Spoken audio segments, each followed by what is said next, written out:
द्वंद्व समास में ही आगे बढ़ते हुए एक शेष द्वंद्व होता है। एक शेष द्वंद्व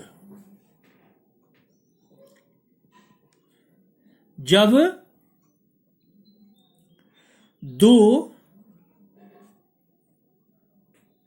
प्रधान पदों में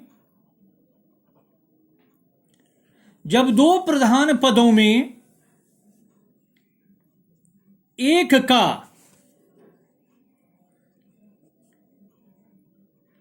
लोप हो तो वह एक शेष, जब दो प्रधान पदों में एक का लोप हो तो वह एक शेष द्वंद्व कहलाता है। जब दो प्रधान पदों में एक का लोप हो तो एक शेष द्वंद्व कहलाता है। इन दोनों में अगर एक का लोप हो जाएगा तो एक शेष द्वंद्व कहलाएगा। जैसे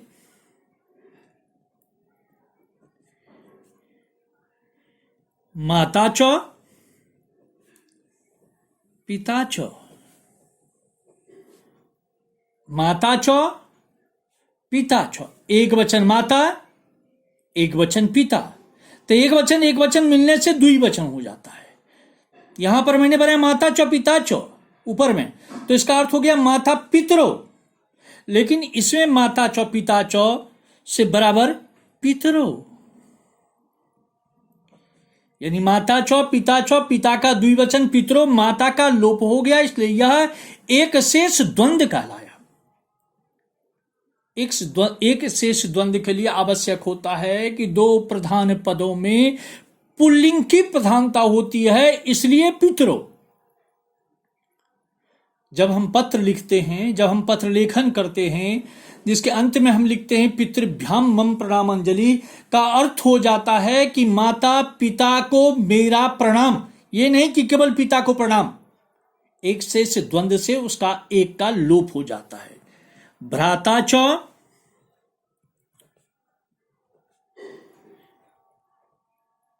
भगिनी च, भ्राता च भगिनी च, भ्राता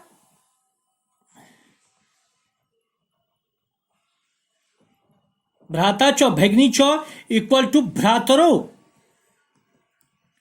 अगर सामान्य द्वंद्व से करेंगे, उभय पद प्रधान द्वंद्व से, भ्राता च भगिनी च भ्राता भगिन्यो हो जाएगा।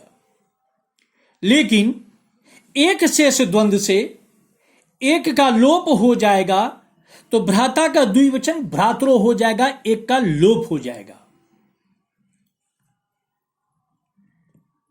बालकः च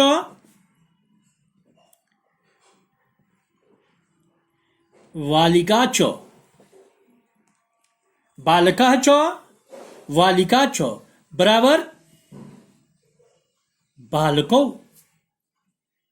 एक वचन बालकः एक वचन बालिका, तो बालक बालिके सामान्य द्वंद्व से बनता ही है, सामान्य द्वंद्व से बालक बालिके हो जाता, लेकिन एक शेष द्वंद्व से एक का लोप हो जाता है, इसलिए यहां पर बालकों का द्विवचन बालक का द्विवचन बालको हो जाता है। यह एक शेष द्वंद्व से, जैसे शूद्रः च शूद्रा च,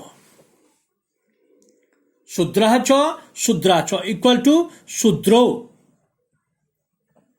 इसी का द्विवचन हुआ, एक का लोप हो गया। जब दो प्रधान पदों में एक का लोप हो जाए तो वह एक शेष द्वंद्व कहलाता है।